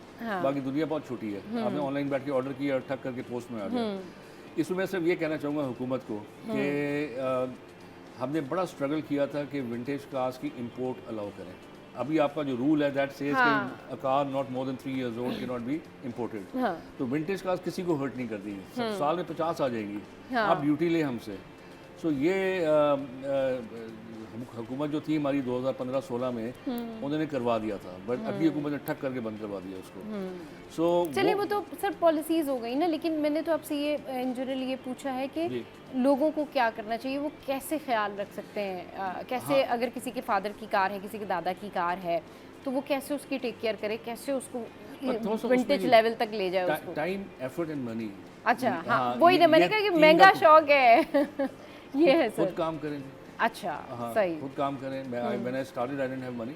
अच्छा हाँ जी, तो बिल्कुल पैसे नहीं होते, मैं खुद काम करता था, डेंटर भी खुद था, क्योंकि पेंटर भी मुझे खुद था, मुझे मैकेनिक भी बहुत खुद सारे था। लोग ये कहते हैं नहीं विंटेज कार का बिजनेस, वो तो बिजनेस बहुत एक्सपेंसिव है, उसमें तो That's बहुत true, ज़्यादा पैसे लगते हैं, रेनोवेट जितने में रेनोवेट होगी गाड़ी उतने में तो एक नई गाड़ी आ जाती है। वो देखिए अगर एक कार में आजकल अभी एक कस्टमर ने ली है, मैंने दिलवाई उसको, तो वो मैं कहने को 30-35 साल से स्टार्ट भी नहीं हुई थी, वो घर के बाहर खड़ी थी बगैर कवर के।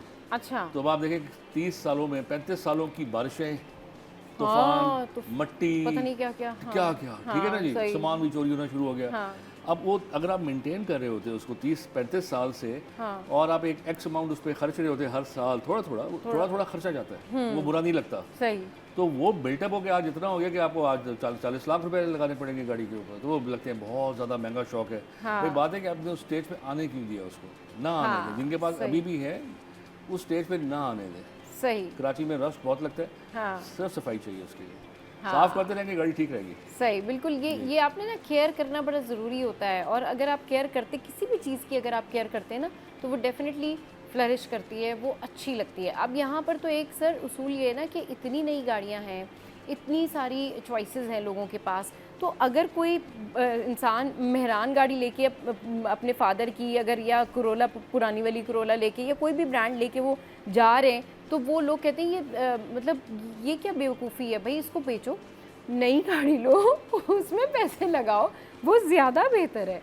ये भी तो एक कॉन्सेप्ट है। देखिए लेकिन प्राइस डिफरेंस बहुत ज़्यादा है। अब जैसे एल्टो का आपने जिक्र किया या मेहरान का जिक्र किया, इवन वो खैबर होती थी, एनकल्टर, ये छोटी कारें पाकिस्तानी मेड कार्स, देखिए वो सस्ती कितनी मिलती है, 5 लाख में आपको बड़ी एक अच्छी कल्टर साहब ले लें 7-8 लाख रुपए की, जिसमें एयर कंडीशन भी होगा, आपने पावर विंडोज लगानी है आप लगा लें। अच्छा, आप पावर स्टीयरिंग 25,000 का लग जाता है, आप वो लगवा लें। अच्छा, so compare to a new car वो आप लेंगे 70 लाख की, 80 लाख की, ठीक है ना। तो why spend so much money when you actually have a better car, अच्छा, simpler, better and parts much cheaper.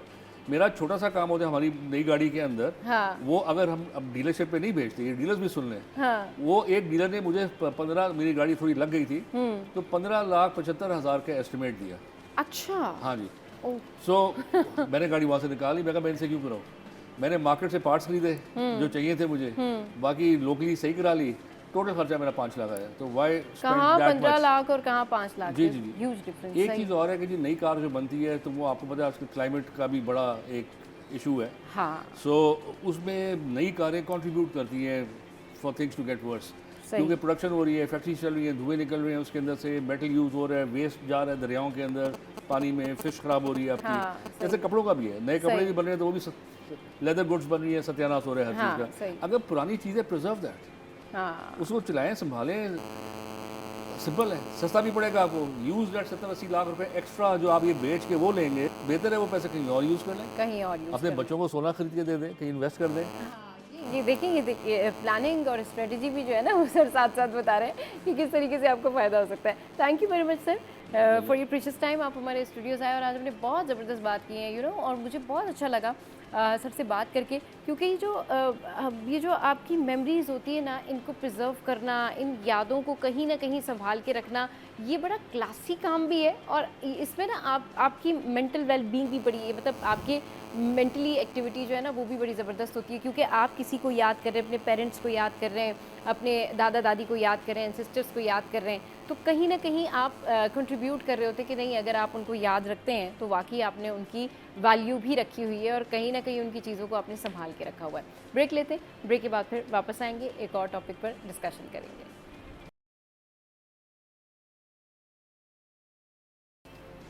Welcome back. तो हम बात कर रहे थे हुमैरा से, और हुमैरा इस वक्त हमारे साथ मौजूद है, जिनसे हमने आज बहुत सारी जो है वो मसले मसाइल पूछने हैं। जिस तरीके से हमें मैसेज करते हैं ना कि जब हुमैरा आएँ या हमारे जितने भी एक्सपर्ट हर्बलिस्ट हैं वो हमारे शो पर आएँ तो हमने उनसे क्या क्या पूछना है। तो किचन जो है एक ऐसा प्लेस है घर का जहाँ पर ख़वातीन, बल्कि घर के सारे ही अफराद बहुत ज़्यादा टाइम स्पेंड कर रहे होते हैं, क्योंकि वहाँ पर कोई ना कोई कुछ ना कुछ बना रहा होता है। अगर जॉइंट फैमिली है तो वहाँ पर किचन जो है बहुत ज़्यादा यूज़ होता है। अच्छा, अब इसमें क्या होता है कि सफाई भी आपने कर ली लेकिन टाइल्स से निशान नहीं जा रहे, फिर कॉकरोचेस हैं, इंसेक्ट्स हैं, मच्छर हैं, इनका क्या हाल है? तो हुमैरा हमारे साथ हैं, हुमैरा को वेलकम करते हैं। Humaira, welcome to the show. कैसी हैं आप? ठीक ठाक हैं? अल्हम्दुलिल्लाह, मैं बिल्कुल ठीक ठाक। आप लोगों के देखने वालों को सबको सलाम मेरा। जी जी जी। अच्छा हुमैरा, ये बताइए कि ये कॉकरोचेस और किचन के टाइल्स किस तरह साफ़ करें, ये पूरी किचन केयर, इसके हवाले से रेमेडीज़ बताइए, वन बाय वन करके ना सारी रेमेडीज़ बता दीजिए ताकि लोगों की ज़िंदगी आसान हो जाए, क्योंकि इस गर्मी में इंसेक्ट्स वगैरह और ये जो इस तरह से होता है ना कि हशरात वगैरह, ये हशरात अलर्ट्स ये बहुत ज़्यादा होते हैं और लोग बहुत ज़्यादा परेशान हो रहे थे। छोटे छोटे मच्छर भी जो है ना वो घूम रहे होते हैं किचन में। अब ये मौसम की वजह से भी होता है और समटाइम्स ये होता है कि आप बार बार जो है वो काम कर रहे हैं या बहुत ज़्यादा चीज़ें पक रही हैं किचन में, उस वजह से भी हो रहा होता है। जी। सबसे पहले तो मैं रोचेस की तरफ आती हूँ कि हाँ। कॉकरोचेस होते इसलिए हैं कि देखो, हमने हमारे घर में ना, हमारे यहाँ ये कोई ट्रेंड नहीं है कि हमने नालियों को किस तरह साफ रखना है। आप कहते जी नालियों को किस तरह साफ करें। हाँ। नालियों के लिए हमेशा आप हफ्ते 10 दिन के अंदर गर्म पानी करें, खूब सारा खौलता हुआ, और उसके अंदर जब आप नाली में डालें तो आप व्हाइट विनेगर डाल दीजिए और थोड़ा सा नमक। ये आपका ये रूटीन बना लीजिए, क्योंकि रोचेस के जो एग्स होते हैं वो वहाँ डेवलप होना शुरू हो जाते हैं, जो नालियां होती हैं खास तौर पे, और वहीं से वो उनकी नशोनुमा होती है। ये तो हो गई नाली का चक्कर। अच्छा, दूसरा ये कि जब हम लोग रोटी पकाते हैं ना, तो जो आटा जो है वो इनकी मरगूब ग़िज़ा है रोचेस की। अच्छा। जहाँ आटा आपका एक जर्रा भी रह गया और जहाँ आपका आटे का कनस्तर है या डब्बा है, जो भी है, उस जगह को बहुत क्लीन एंड क्लियर कीजिए। जब आप रोटी पका लें तो अच्छी तरह उस जगह को साफ करें। अच्छा, पूरा किचन, ये तो एक रूटीन बना ले कि महीने, 2 महीने या 3 महीने में जब भी आपको टाइम मिले, आपके पास जो भी फिजिबिलिटी हो, आपने पूरे किचन को साफ करना है। अंदर से कैबिनेट्स हैं वो साफ करने हैं। ये एक मेहनत तलब काम तो है, लेकिन आप किसी के साथ भी मिलके कर सकते हैं। आपने हर 3 महीने में ये रूटीन बना ले, क्योंकि देखिए हर जगह हम कहते हैं जी रोचेस के लिए हमने दवा डाल ली या साफ हो गया, अब उसके बाद छुट्टी। ऐसा कहीं नहीं होता। जैसे कहीं गंदगी भी आती है, डर्ट भी आती है, मिट्टी भी आती है, तो आपको साफ करना पड़ता है। सही। तो एक 3 महीने का रूटीन आप बना लीजिए। 3 महीने में आपने पूरा क्लीन किया किचन को। आपने साफ पानी से, जिस तरह आप सर्फ के पानी से धोते हैं, सब करते हैं, सब कुछ कर लीजिए। उसके बाद आपने एक पेस्ट बनाना है जिसके अंदर आपने 2 चम्मच बोरिक पाउडर लेना है और 2 ही चम्मच आपने खाने का आटा लेना है, क्योंकि आटा इनकी ग़िज़ा होती है। ठीक है। ये लेने के बाद आपने इसमें डालना है 1 चम्मच चीनी। ये तीनों मिक्स कर लीजिए। उसके बाद आपने इसमें लिक्विड मिल्क ऐड करना है, जैसे उससे पेस्ट बन जाए। फिर अब ये जो पेस्ट है ना, आपने जगह अप्लाई कर देना है, जहां आप देखें कि रोचेस आ जाते हैं। थोड़ा थोड़ा ये पेस्ट आप चाहे तो गोलियां बना के रख दीजिए या आप पेस्ट बना के डाल दीजिए, लेकिन पहले क्लीन करना शर्त है कि आपने किचन को क्लीन कर लिया। जगह जगह ये गोलियां आप लगा दीजिए। आप किचन कैबिनेट के अंदर रख लीजिए, जहां से आपको लगता है कि यहाँ से रोचेस ज्यादा आते हैं वहां लगा दीजिए।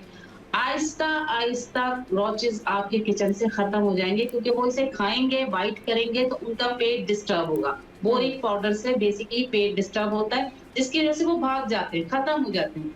हफ्ता 10 दिन के अंदर आप देखिएगा कि आपके रोचेस किचन में से खत्म। लेकिन शर्त ये है कि पहले आपने किचन साफ करना अच्छी तरह, और फिर उसके बाद आपने ये रूटीन बना लेनी है कि जहां भी आटा गिरा आपने वो जगह फौरन साफ करनी है। किचन को हमेशा याद रखिए, रात को सोने से पहले किचन आपका क्लीन एंड क्लियर होना चाहिए। आपका आटा ना गिरा हुआ हो, आपके गंदे बर्तन सिंक में ना हो। ये तो हमारी देखिए सुन्नत भी कहती है ना कि बर्तन कोई सिंक में नहीं होना चाहिए। किचन को हमेशा साफ करके सोएं। जब आप सफाई रखेंगे ना तो खुद ब खुद आप देखिएगा कि आपके किचन में कोई कीड़ा, कोई ऐसी चीज नहीं आएगी। अच्छा, दूसरी चीज ये बरसात का मौसम है। बरसात के मौसम में आपके कमरे में से भी कभी-कभी सीलन की स्मेल आना शुरू हो जाती है, क्योंकि लकड़ी का फर्नीचर हर कमरे में बिल्कुल बिल्कुल, मौजूद बहुत होता सही है। बात कर रही हूँ मेरा कि स्मेल आना शुरू हो जाती है, बल्कि ऐसा लगता है जैसे कुछ ना कीड़े से या मच्छर से वो भी उड़ रहे हैं उसमें, तो वो भी हाँ। एक बड़ा प्रॉब्लमेटिक चीज होती है। तो उसमें देखो कि ये जो मच्छर आपके बुनकियां, आपके फ्रूट्स पे भी उड़ना शुरू हो जाते हाँ हैं। हाँ। ये जो सीलन वाला मौसम होता है ना, इसको दूर करने के लिए हमेशा मैंने ये कहा है कि देखो दरवाजे भी खुलना शुरू हो जाते हैं। कभी-कभी आपने देखा होगा वॉशरूम का जो दरवाजा है वो अटकता है, बंद नहीं होता। वो इसलिए होता है कि वो लकड़ी फूलना शुरू हो जाती है। तो कोशिश करें कि आप कमरे में धूनी दें। आप कमरे में देखिए धूप नहीं पड़ती, ये जगह उस जगह ऐसी कैफियत होती है जहाँ धूप नहीं आती, हवा तो आती है लेकिन उसकी वजह से, हवा की वजह से नमी आ जाती है। तो धूप गर्माई लाने के लिए कमरे में आपने जगह-जगह कमरे में धूनी देनी है। धूनी के लिए मैं हमेशा बताती हूँ 3 चीजें, जिसमें गूगल होता है, जिसमें लोबान होता है, जिसमें हरमल होता है। ये 3 चीजें घर में लाके रखिए और इसकी धूनी दीजिए, जिससे आपके कीड़े हशरात ये भी खत्म हो जाएगा। और हमेशा घर में अच्छी फ्रेग्रेंस, क्योंकि जैसे मैंने कहा कि सीलन की स्मेल आना शुरू हो जाती है, तो लेवेंडर के फ्लावर्स आते हैं। लेवेंडर के फ्लावर्स आपको फ्रेश भी मिल सकते हैं, आपको लेवेंडर की खुशबू भी मिल सकती है। लेवेंडर के जो फ्लावर्स होते हैं वो ड्राई फॉर्म में भी आपको मिल सकते हैं। तो कमरे में लाके उन फ्लावर्स को रखिए, उसकी स्मेल देखिएगा, आपको नींद भी बहुत अच्छी आएगी और आपकी जो कमरे की स्मेल है वो खत्म हो जाएगी। कीड़े आना भी इससे खत्म हो जाएंगे। जो आप कह रही है ना कि जो भूखी वाले कीड़े होते हैं वो भी खत्म हो जाएंगे। अच्छा, आपने हरमल का जिक्र किया, हरमल की स्पेशलिटी बताइए। बहुत लोग इसके हवाले से बात करते हैं कि भाई ये बहुत मुफीद है, तो ये क्यों स्पेशल है, क्या फायदे हैं इसके? हरमल जो होता है ना, आपकी जो रूम्स में, आपके घर में जो नेगेटिविटी होती है, अब आजकल की जो जनरेशन है वो ये कहती है जी नेगेटिविटी क्या है। तो नेगेटिविटी हमारे इस्लाम में ये है कि जब हम घर से बाहर जाते हैं, अमूमन मेरे ख्याल से हमारे यहाँ आजकल 12 बजे के बाद ही रात होती है। तो हम जब रात को घर से बाहर जाते हैं, वापस आके, एक तो हमारे यहाँ ट्रेंड ही नहीं है कि हम घर में सीधा हाथ से, वो सीधा पैर घर में रखें और सलाम करके घर में आए। जब ये आदत नहीं अपनाते तो आपके साथ आपकी जितनी बाहर की नेगेटिव वो जो है चीजें हैं वो घर में दाखिल होती हैं। घर में जब दाखिल होती हैं और हम इन चीजों को आदी नहीं बनाते, ये जो गूगल और ये हरमल और मैंने लोबान की चीजें आपको कही ना धूनी देने के लिए, ये सारी आपके हशरात को तो खत्म करती हैं, लेकिन आपकी वो नेगेटिविटी जो चीजें हैं वो घर में आ जाती हैं। आप दुआएं भी पढ़ें, जो आप वॉशरूम में बैतुल खला में जाने की दुआ होती है वो भी घर में पढ़ें। आप ये धूनी भी दें और अपनी आदत बना लें कि घर में दाखिल होते वक्त आपने अस्सलामु अलैकुम कहना है और आपने दुरूद शरीफ भी पढ़ना है। ये आप याद रखिए कि आपके जितनी भी प्रॉब्लम्स हैं घर से वो गायब हो जाएगी। सही, बिल्कुल। अच्छा, ये तो धुनी हो गई। अच्छा, इसमें हरमल के साथ क्या-क्या चीजें मिलानी है और किन चीजों को मिक्स करके धुनी देनी है? लोबान, हरमल और गूगल। अच्छा, गूगल, सही, ठीक है। तो ये तीन हाँ, कोई मखसूस टाइम है इसका? नहीं, मैं तो खैर मगरिब से पहले, क्योंकि देखिए मगरिब के वक्त ही होता है कि ऐसी चीजें, मच्छर खास तौर पे, मच्छर जो होता है वो मगरिब के बाद दरवाजे खिड़कियां सारे बंद कर दीजिए अपने घर के, जो भी आपके घर के अंदर है। थोड़ी देर के लिए कर दीजिए, उसके बाद भले आप 15-20 मिनट के बाद खोल दीजिए। कि ये मेरी रूटीन है इसलिए मैं बता रही हूँ कि मैं ये करती हूँ। मैं दरवाजे खिड़कियां अपने सारे बंद कर देती हूँ, उसके बाद ये धुनी अगर दी है तो थोड़ी देर बंद रखो, 15-20 मिनट के बाद खोल दो। आपके देखिएगा मच्छर, क्योंकि मच्छर जो है ना जगह ढूंढता है घर में दाखिल होने की, जहां भी उसको जगह मिली वो घर में एंटर हो जाता है। तो वो आप बंद कर दीजिए, उस टाइम पे मच्छर आपका नहीं आएगा घर के अंदर में, थोड़ी देर बाद खोल दीजिए, वो घर में आएगा ही नहीं। तो ये टाइम आप महसूस कर लें कि मच्छर के आने का टाइम यही है। तो और मच्छर मक्खियों के लिए ये एक और भी एक चीज है, आप लेमन के अंदर आप जो क्लोव्स होती हैं वो आप इन करके वो लेमन के अंदर जैसे खरो के आप उसके वो कमरे में रख दीजिए। एक तो फ्रेग्रेंस बहुत अच्छी आएगी कमरे के अंदर, और दूसरा ये कि मच्छर, मक्खी और ये हशरात ये भी नहीं आएंगे, ये गायब हो जाएंगे। सही। अच्छा, अब टाइल्स जो हैं उनके ऊपर निशान पड़ जाते हैं बहुत ज़्यादा, और वो कुछ भी आप कर लें लेकिन वो निशान नहीं जा रहे होते। बहुत सारी ख़वातीन जो हैं वो ब्रशेज़ वगैरह भी यूज़ कर रही होती हैं, पता नहीं सारे दुनिया की चीज़ें आजमा लेती हैं, लेकिन टाइल्स पे निशान होते हैं, धब्बे धब्बे जैसे पड़ जाते हैं, तो उसके लिए क्या किया जाए? उसके लिए देखो, आप केमिकल स्टोर पे जाओगे ना जहाँ ये चीजें मिलती हैं केमिकल्स वाली, उधर आपको एक मिलेगा धोबी सोडा जिसे कहते हैं, जो सर्फ बनाने में भी यूज है। ये सर्फ में भी यूज होता है। धोबी सोडा लेकर आइए। अच्छा। धोबी सोडा में आपने लेमन को स्क्वीज किया तो आप देखेंगे कि बबल्स बनना शुरू हो जाते हैं। अच्छा। और धोबी सोडा आपने ये पेस्ट बना लिया जहां जहां आपका टाइल लगा हुआ है, बल्कि आप एक मॉप के अंदर भी जब आप पोछा लगाते हैं उस पानी के अंदर भी थोड़ा सा धोबी सोडा डालें, थोड़ा सा लेमन स्क्वीज कीजिए। आपने टाइल्स पे उसको अच्छी तरह लगा दिया। लगाने के बाद थोड़ी देर के लिए उसे छोड़ दीजिए, ताकि जहां भी वो मैल है या जो भी गंद है वो सारी चीजें अपनी जगह छोड़ देंगी। थोड़ी देर के बाद आपने सिर्फ कपड़े से वाइप आउट करना है। आप देखिएगा वो जगह चमक भी जाएगी और मैल भी गायब हो जाएगा, कट जाएगा। ये मैल काट के तौर पे यूज होता है। ज़बरदस्त, ये तो बड़ी ज़बरदस्त आपने जो है वो रेमेडी बताई है। अच्छा, ये बताएं कि बहुत सारे लोगों के फ्रिज में बहुत ज़्यादा स्मेल होती है, वो साफ़ भी कर लेते हैं लेकिन स्मेल नहीं जाती, उसके लिए क्या करना चाहिए? उसके लिए बेहतरीन है कि आप एक चारकोल का पीस लेकर आइए। हाँ। कोयले का, वो आपने प्याली में रख के फ्रिज के अंदर रख देना। फ्रिज, वही बात है, फिर मैं ये कहूंगी कि फ्रिज को पहले साफ करें। हाँ, साफ करें, सफाई करें। हाँ, सही। हाँ। सफाई जरूरी है। सफाई करने के बाद आपने ये कोयले का पीस, खासतौर पे गोश्त की जो स्मेल होगी ना अभी, क्योंकि बकरीद अभी गुजरी है और बकरीद के बाद फ्रीजर में तो गोश्त सबने रखा ही होगा। जब खत्म हो जाता है गोश्त तो उसके बाद आप फ्रिज को अच्छी तरह साफ करें और उस स्मेल को दूर करने के लिए आपने कोयले का पीस आपने फ्रिज में रख दिया। आपकी वो सारी स्मेल जो है ना वो एब्जॉर्ब कर लेगा कोयला। अच्छा, इसका ऑल्टरनेट एक और क्या चीज है, आपने मीठा सोडा लिया, वो भी प्याली में रखा, वो फ्रिज में रख दिया, तो भी आपकी स्मेल गायब हो जाएगी मीठा सोडा रखने से। वो मतलब एक दफा रख के फिर उसको वहाँ से हटा दें या फिर रखे रहने दें, कोयला भी या मीठा सोडा भी? रखे रहने दें, जब तक की स्मेल नहीं जा रही आप रखे रहने दीजिए। फ्रिज में कुछ चीजें रखने के कुछ कायदे और जवाबित भी होते हैं कि जब आप फ्रिज में अपनी भी खाने की भी कोई चीज रखें तो ढक के रखें। दूसरा, इसकी एक और चीज बताऊं कि फ्रिज में ये जो स्टील के, एल्युमिनियम के बर्तन हम रख देते हैं ना, तो आपका बिल के ऊपर भी बड़ा इफेक्ट आता है, ये याद रखिए। इलेक्ट्रिसिटी के, बिल्कुल सही कह रही हैं। और प्याज भी बहुत सारे लोग क्या करते हैं कि प्याज उन्होंने कट की, अभी मेहमानों के आने में टाइम है तो फ्रिज में रख दी, वो स्मेल होना शुरू हो जाती है प्याज की। कभी भी ऐसी चीजें, लहसुन, अदरक, प्याज खुला ना रखें। आप उसको रैप कर दीजिए फिर रखिए। और पहली बात तो ये है कि प्याज को रख के इतना खाना नहीं चाहिए। दूसरी चीज ये कि स्मेल आने के लिए कभी भी आप खाना भी कोई रख रहे हैं तो आप एयर टाइट कंटेनर्स आते हैं, छोटे भी आते हैं, बड़े भी आते हैं, उस कंटेनर्स में, प्लास्टिक के जो कंटेनर्स होते हैं उसके अंदर आप फ्रिज में खाना या जो भी चीज आपके पास बची हुई है वो रखिए, ताकि स्मेल एक दूसरे के अंदर ना जाए। सही। Thank you very much Umera for your precious time. और बहुत ज़बरदस्त रेमेडीज़ जो हैं वो उमेरा ने हमारे साथ में शेयर किए। घर जो है ना उसकी केयर मुस्तकिल करनी पड़ती है। अगर आप ये सोच रहे हैं कि भाई आप कोई स्प्रे ले आएंगे या आप बहुत सारी चीज़ें जो है वो अप्लाई कर देंगे, जब तक असर नहीं करेंगी, जब तक आप सफाई नहीं करेंगे। कोई भी रेमेडी करनी है घर के हवाले से, टाइल्स हैं, कबर्ड्स हैं, सिंक का एरिया है, फ्रिज है, पहले सफाई करें, पहले सब कुछ अच्छे से साफ़ करें, फिर उसके बाद ये रेमेडीज़ करें, आपको बहुत फ़ायदा होगा और ये जितने भी प्रॉब्लम्स होते हैं ना ये फ़ौरन से दूर हो जाने। आज के शो से फ़िलहाल इतना ही। आज का शो कैसा लगा ज़रूर बताइएगा हमारी सोशल साइट पर। ऐसे ही पसंद करते रहिए, ऐसे ही प्यार करते रहिए, मैसेजेस भेजते रहिए। Keep watching City at 10।